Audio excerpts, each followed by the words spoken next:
എല്ലാവർക്കും നമസ്കാരം. ഇന്ന് അഷ്ടാംഗ ഹൃദയം സൂത്രസ്ഥാനത്തിൽ റെഫറൻസ് ഉള്ള ചികിത്സ ചതുഷ്പാദങ്ങളെ കുറിച്ചിട്ട് നോക്കാം. ചികിത്സയിൽ സഹായിക്കുന്ന 4 പാദങ്ങൾ അഥവാ ക്വാഡ്രൻസ് ആണ് ചികിത്സാ ചതുഷ്പാദം. അപ്പോൾ അതിങ്ങനെയാണ്: വിഷക് ദ്രവ്യാണി ഉപസ്ഥാത രോഗി പാദചതുഷ്ടയം ചികിത്സിതസ്യ നിർദ്ദിഷ്ടം പ്രത്യേകം തദ്ചതുർഗുണം.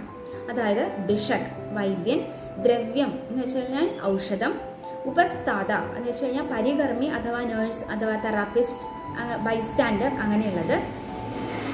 രോഗി എന്ന് വെച്ച് കഴിഞ്ഞാൽ നമുക്കറിയാം പേഷ്യൻ്റ് അല്ലേ. അപ്പോൾ ഈ ഓരോന്നിനും 4 ഗുണങ്ങൾ വീതം പറയുന്നുണ്ട്.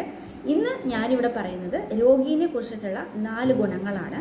അത് ഇങ്ങനെയാണ്: ആഢ്യോ രോഗി വിഷക് വശ്യോ ജ്ഞാപക സത്വാൻ അഭി എന്നുള്ളതാണ്.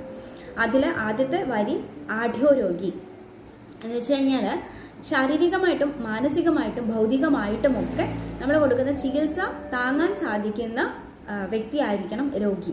ആഢ്യോ രോഗി വിഷക് വശ്യോ വളരെ ഇമ്പോർട്ടൻ്റ് ആണ്. വിഷകിന് വശപ്പെടുന്നവനായിരിക്കണം എന്ന് വെച്ച് കഴിഞ്ഞാൽ വൈദ്യൻ നിർദ്ദേശിക്കുന്ന എല്ലാതര ചികിത്സകളും അഭിപ്രായങ്ങളും ഒക്കെ ഉൾക്കൊള്ളാനും അത് പൂർണ്ണമായിട്ടും അതുപോലെ തന്നെ കൃത്യമായിട്ട് ജീവിതത്തിൽ പാലിക്കുവാനും ഒക്കെ കഴിയുന്ന, മാനസികമായിട്ട് അദ്ദേഹത്തിന് അതിന് വില്ലിങ് ഉണ്ടാവുന്ന ഒരു രോഗിയായിരിക്കണം. ഓക്കെ, ആഢ്യോ രോഗി വിഷക് വശ്യോ ജ്ഞാപക, അത് തുറന്ന് സംസാരിക്കണം, കമ്മ്യൂണിക്കേറ്റീവ് ആയിരിക്കണം. രോഗി വൈദ്യനോട് തൻ്റെ എല്ലാ കാര്യങ്ങളും കൃത്യമായി തുറന്ന് സംസാരിക്കാൻ ഉള്ള ഒരു സാഹചര്യം ഉണ്ടാവണം.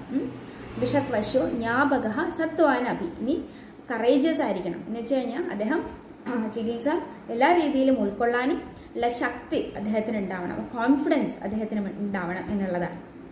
പല രോഗികൾക്കും ഈ പറഞ്ഞ കാര്യങ്ങൾ ഉണ്ടാവാറില്ല. അപ്പോൾ ഇതൊന്ന് റിമൈൻഡ് ചെയ്യാനാണ് ഞാൻ ടെക്സ്റ്റുവൽ റെഫറൻസ് എടുത്തുകൊണ്ടെന്ന് ഇവിടെ പറഞ്ഞത്. അതായത് നമുക്ക് നമ്മുടെ ആരോഗ്യമാണല്ലോ അല്ലേ വലുത്. അപ്പോൾ വൈദ്യൻ, ശാസ്ത്രം പഠിച്ചിട്ടുള്ള ഒരാൾ നിർദ്ദേശിക്കുന്ന കാര്യങ്ങൾ പൂർണ്ണമായും അദ്ദേഹത്തെ വിശ്വസിച്ച് ചെയ്യാനുള്ള ഒരു ധൈര്യം രോഗിക്ക് ഉണ്ടാവണം. ഇവിടെ ഞാൻ രോഗിയെന്ന് സ്പെസിഫൈ ചെയ്ത് പറയുന്നില്ല, ശാരീരികമായിട്ടും മാനസികമായിട്ടും ബുദ്ധിമുട്ടുന്ന ആദ്യത്തിന് ഉണ്ടാവണം. കാരണം വിശ്വാസമില്ലാതെ എന്ത് ചെയ്തിട്ടും ഒരു പ്രയോജനവും ജീവിതത്തിൽ ഉണ്ടാവില്ല. അപ്പോൾ നമുക്ക് വിശ്വാസം ഉണ്ടാവണം. എന്ത് കാര്യം ചെയ്യുമ്പോഴും അതിനോടൊരു വിശ്വാസവും സമർപ്പണവും ഒക്കെ, ആത്മവിശ്വാസവും സമർപ്പണവും ഒക്കെ ഉണ്ടായാൽ മാത്രമേ ചെയ്യുന്ന കാര്യം ഫലവത്തായിട്ട് മാറുള്ളൂ. അപ്പോൾ അങ്ങനെയൊക്കെ എല്ലാവർക്കും സാധിക്കട്ടെ എന്ന് ആത്മാർത്ഥമായിട്ട് ഈശ്വരനോട് പ്രാർത്ഥിക്കുകയാണ്. നന്ദി. എല്ലാവർക്കും നല്ലൊരു ദിവസം ആശംസിക്കുന്നു. താങ്ക്